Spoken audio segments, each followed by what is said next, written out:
हे everyone, good morning all guys. आज हमारा next topic है the periodic properties of elements. ये हमारे मॉडर्न पीरियोडिक टेबल के आगे का ही टॉपिक है, उसी से रिलेटेड है। तो चलिए इसको देखते हैं इसमें क्या है। गाइस, मेरे ये सारे लेक्चर सिर्फ 10 सीबीएसई के लिए नहीं, अगर आप कोई फाउंडेशन कोर्स कर रहे हैं के स्टूडेंट हैं तो उनके लिए भी एलिजिबल है। और ये आप टॉपिक अगर सीबीएसई से रिलेट करते हैं तो भी आपके लिए बेनिफिशियल है, और अगर आप यूपी बोर्ड से हैं तो भी आपके लिए फ़ायदेमंद होगा। मेरा नाम है श्रेया और मैं आपके सामने केमिस्ट्री की लेक्चर्स प्रस्तुत करती हूँ। तो मेरा आज का टॉपिक है the periodic properties of the element.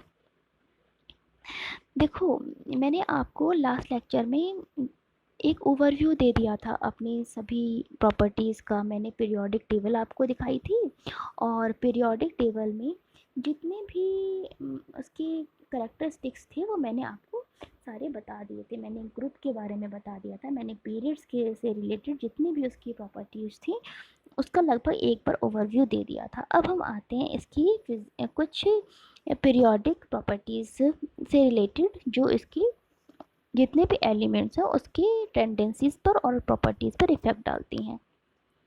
तो एक एक करके देख लेते हैं।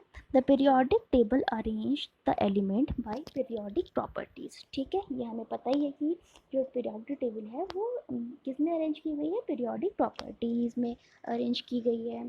ठीक है, which are recurring trend in physical and chemical characteristics. These trends can be predicted merely by examining the periodic table and can be explained and understood by analyzing the electronic configuration of the element. मेरी बात समझ पा रहे हो? मतलब इसमें क्या है ना कि हमारे जितने भी पीरियोडिक टेबल में एलिमेंट्स हैं वो हमें एटॉमिक नंबर के पीरियोडिसिटी में अरेंज किए गए हैं, और इसकी फिजिकल एंड केमिकल करेक्टरिस्टिक इसी पर ट्रेन करती हैं। किस पर? जो पीरियोडिक टेबल की जो अरेंजमेंट है उस पर। तो उसका जब एनालिसिस हम करते हैं वो इलेक्ट्रॉनिक कॉन्फ़िगरेशन के बेस पर करते हैं। अब इसको एक एक करके देख लेते हैं। एटॉमिक रेशियो, एटॉमिक रेशियो में है generally the atomic rule decreases across the period from left to right. देखो, लेफ्ट टू राइट की बात हो रही है तो मतलब यहाँ, समझे मेरी बात? ओह शिट, या अगर लेफ्ट टू राइट की बात हो रही है तो इसका मतलब ऐसे की बात कर रहे हैं। Generally the atomic radius decreases across the period from left to right and increases down in given group. देखो, ऊपर से नीचे चलने पर तो ग्रुप होता ही हम जानते ही हैं, ठीक है, बट अगर लेफ़्ट टू राइट की बात आती है तो होता है पीरियड, राइट। तो ये आपको ध्यान रखने वाली बात है। दूसरी चीज़ ये, देखो इस बात को बहुत ध्यान से समझना। एटॉमिक नंबर की बात हम ये कर रहे हैं कि जब हम लेफ़्ट टू राइट चलते हैं तो इंक्रीज होते हैं हमारी एटॉमिक रेडियस, यही तो हमने बोला। अब बात आती है कैसे हो गया इंक्रीज, तो मैं आपको दिखाती हूँ। देखो, जब हम लेफ़्ट टू ऊपर से नीचे चलते हैं ना तो हमारा एटॉमिक रेडियस बढ़ता है। अब कैसे बढ़ेगा इस बात को समझो। जब आपका एटॉमिक नंबर एच का 1 था तो आप में कितनी शेल बन रही थी? शेल बन रही थी सिर्फ एक। तो इसका मतलब क्या हुआ? एक शेल बनने का मतलब ये हुआ कि इसका न्यूक्लियस से अट्रैक्शन कितना था? बहुत ज़्यादा था। तो जब ज़्यादा अट्रैक्शन होगा तो क्या करेगा? अपनी तरफ खींचेगा, और ये रेडियस क्या हो जाएगी? कम हो जाएगी, राइट। मेरी बात समझ पा रहे हैं आप? अब सेम चीज़ देखो, जब हम पीरियड में चलते हैं, ठीक है, तो हमारा पहली बात तो जो शेल्स हैं वो नंबर नहीं बढ़ता, वो उतना का उतना ही रहता है। बट इलेक्ट्रॉन्स का जो शील्डिंग इफेक्ट होता है वो कम हो जाता है, और जो अट्रैक्शन फोर्स होता है या फिर इफेक्टिव न्यूक्लियर चार्ज होता है वो बढ़ जाता है। क्यों बढ़ जाता है? पास पास में बहुत सारे जब इलेक्ट्रॉन्स होंगे तो उसका इफेक्टिव न्यूक्लियर चार्ज बढ़ जाएगा ना। तो क्या होगा? ये जो आपकी इलेक्ट्रॉन्स हैं ये उतना ही फोर्स लगाएंगे ना, मतलब अट्रैक्शन फेस करेंगे ना न्यूक्लियस के साथ, क्योंकि इसमें नंबर ऑफ प्रोटॉन्स चेंज हो रहे हैं। और नंबर ऑफ प्रोटॉन क्यों चेंज हो रहा है, क्योंकि इसमें नंबर ऑफ इलेक्ट्रॉन्स बढ़ जाता है एक, तो ऑब्वियसली प्रोटॉन भी बढ़ जाएगा।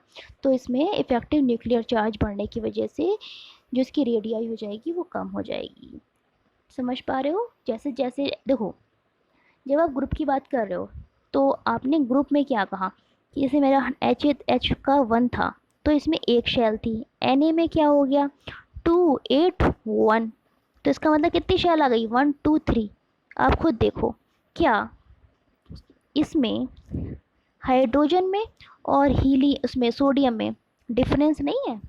इसकी रेडियस इतनी बड़ी है, इसकी रेडियस इतनी सी है। तो क्या हो रहा है, जैसे नीचे जा रहे हैं एटम की रेडियस बढ़ती जा रही है। क्यों? क्योंकि नंबर ऑफ शेल्स बढ़ती जा रही हैं। और जब पीरियड में चल रहे हैं तो क्या हो रहा है, पीरियड में जब चल रहे हैं तो शेल्स तो बढ़ नहीं रही हैं, सिर्फ नंबर ऑफ इलेक्ट्रॉन्स बढ़ रहे हैं। नंबर ऑफ इलेक्ट्रॉन्स कैसे बढ़ रहे हैं, लास्ट ऑर्बिट में एक एक इलेक्ट्रॉन बढ़ता जा रहा है। समझ पा रहे हो? और जैसे ही नंबर ऑफ इलेक्ट्रॉन बढ़ रहा है तो इफेक्टिव न्यूक्लियर चार्ज बढ़ रहा है। तो इससे क्या हो रहा है ना, आपका रेडियस जो है वो डिक्रीज हो रही है। Ionization energy, the ionization energy और ionization potential is the energy required to remove an electron from gaseous atom और आयन कम्प्लीटली। देखो, आयनिक एनर्जी या फिर आयनाइजेशन पोटेंशियल क्या होता है, आपके लिए वो रिक्वायर्ड एनर्जी जिससे कि एक इलेक्ट्रॉन को आप रिमूव कर सको। ठीक है, देखो लिखा भी है इसमें, required to remove an electron from gaseous atom और आयन completely। ठीक है, वो टेंडेंसी या फिर वो एनर्जी जिसके थ्रू आप एक आयन या फिर एक गैशियस एटम से इलेक्ट्रॉन को रिमूव कर सको। The ionization energy increases from left to right across the period. Left to right का मतलब समझ रहे हो, पीरियड में ऐसे चलने पर, ये पीरियड्स होते हैं, लेफ्ट टू राइट चलने पर आपकी आयनाइजेशन एनर्जी बढ़ रही है। क्यों बढ़ रही है, आपकी नंबर ऑफ इलेक्ट्रॉन निकालने की टेंडेंसी को ही तो कहते हैं आयनाइजेशन एनर्जी। मेरी बात समझ पा रहे हो? तो वो आपकी पीरियड में बढ़ रही है। Ionization energy decreases on moving up to down, right. अब देखो, इसके रीज़न भी दिए होंगे। क्या रीज़न है कि देखो इसमें क्या होगा, जब आपका, मैंने आपको बताया था कि जब एटॉमिक रेडियस की बात हो रही थी कि इफेक्टिव न्यूक्लियर चार्ज बढ़ रहा था, इसलिए रेडियस क्या हो रही थी, कम हो रही थी, राइट। तो जब रेडियस कम होगी तो क्या होगा, फोर्स बहुत ज़्यादा हो जाएगा ना, और फोर्स ज़्यादा हो जाएगा तो क्या होगा, उसको निकालने के लिए ज़्यादा एनर्जी की ज़रूरत होगी, तो क्या होगा, आयनाइजेशन एनर्जी ज़्यादा हो जाएगी। सेम ऐसे ही इसमें क्या होगा, आपकी जो आउटर मोस्ट ऑर्बिट का इलेक्ट्रॉन है वो दूर जा रहा है तो न्यूक्लियस से, तो इफेक्टिव न्यूक्लियर चार्ज इसका कम हो गया और न्यूक्लियस का आउटर मोस्ट इलेक्ट्रॉन पर अट्रैक्शन भी कम हो गया। तो इससे क्या हो गया, इलेक्ट्रॉन का निकालने के लिए कम एनर्जी की ज़रूरत हुई, तो आयनाइजेशन एनर्जी ऊपर से नीचे जाने पर कम होती चली गई। In group first element have low ionization energy. ठीक है, अब देखो क्यों है लो आयनाइजेशन एनर्जी,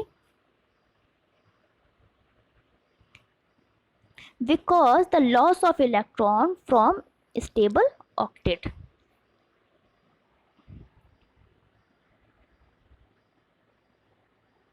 मतलब जैसे एक इलेक्ट्रॉन निकला आपकी जो जो मतलब एलिमेंट है उसका ऑक्टेट कंप्लीट हो गया, वो स्टेबल हो गया। The electron affinity reflect ability of an atom to accept an electron. मेरी बात समझ पा रहे हो? It is the energy change that occur when the electron added to a gaseous atom with stronger effective nuclear charge have greater affinity। ये बात आपको याद होनी चाहिए कि atom with strong effective nuclear charge has greater electron affinity। क्यों? अगर greater nuclear charge होगा तो इलेक्ट्रॉन एफिनिटी भी ज़्यादा होगी। क्यों ज़्यादा होगी, एक बार डेफिनेशन पढ़ लो समझ जाओगी। इलेक्ट्रॉन एफिनिटी क्या होती है कि एबिलिटी होती किस चीज़ की, इलेक्ट्रॉन को एक्सेप्ट करने की। समझ पा रहे हो आप? अब एक एक करके सबका देख लेते हैं हम। द सेकेंड ग्रुप एलिमेंट कौन से कहलाते हैं? एल्कलाइन अर्थ मेटल्स कहलाते हैं, जो कि क्या करते हैं? लो इलेक्ट्रॉन एफिनिटी को शो करते हैं। सेवेंथ ग्रुप तो हाई शो करेगा, क्यों? क्योंकि उसमें सबसे ज़्यादा एक्सेप्टेबल टेंडेंसी होती है। ठीक है, एट्थ क्या करेगा? एट्थ तो ज़ीरो होता है, इनर्ट गैस वाला होता है, देखो नोबल गैस होता है, तो इसमें क्या होगा? एफिनिटी ज़ीरो होगी। आपसे कोई पूछ ले कि इलेक्ट्रॉन एफिनिटी ज़ीरो किस में होती है, तो आपको क्या बताना है? ग्रुप 7 8 सब ठीक है। और अगर सबसे ज़्यादा किस में होती है, तो ग्रुप 7 में, क्योंकि वो निगेटिव आइंस होते हैं और वो इजीली इलेक्ट्रॉन को एक्सेप्ट कर लेते हैं। ठीक है, in elements of other group have low electron affinity. Done. In period halogen will have highest electron affinity, यही बात मैं आपको बताने की कोशिश कर रही थी। While the noble guys have zero electron affinity या फिर लोएस्ट। ओके, ये आपका एक तरीके से कंक्लूजन हो गया। आपको इतना ज़्यादा नहीं पढ़ने का मन हो जितना मैंने लिखा है, तो आप डायरेक्ट इतनी सी बात याद कर लेना। इतना अगर आपने याद कर लिया तो आपके मैक्सिमम क्वेश्चन समझ में आ जाएंगे आपको इससे रिलेटेड। इलेक्ट्रोनेगेटिविटी, देखो इलेक्ट्रोनेगेटिविटी क्या होती है? इलेक्ट्रोनेगेटिविटी होती है measure of attraction of element, ठीक है ना, ऑफ एटम। इसमें क्या है कि the electronegativity is a measure of attraction of atom for the electron in a chemical bond, मतलब chemical bond में कितना attraction है इलेक्ट्रॉन्स के बीच में। the higher electronegativity of the atom the greater attraction, अगर electronegativity ज़्यादा होगी जिसका मतलब attraction force ज़्यादा है। electronegativity related to ionization energy, किससे रिलेट करता है? आयनाइजेशन एनर्जी से। Electron have low ionization energy, have low activity. देखो आयनाइजेशन एनर्जी का मतलब होता है इलेक्ट्रॉन निकालने की जो उसकी एनर्जी होती है। अगर बहुत स्ट्रॉन्ग बॉन्ड बना है तो बहुत ज़्यादा एनर्जी चाहिए, राइट। सेम वही चीज़ है कि अगर बहुत ज़्यादा स्ट्रॉन्ग बॉन्ड है तो क्या होगा? इलेक्ट्रोनेगेटिविटी भी आपकी बहुत ज़्यादा होने वाली है। In the group electronegativity decreases at atomic number increases, क्यों डिक्रीज होती जाती है?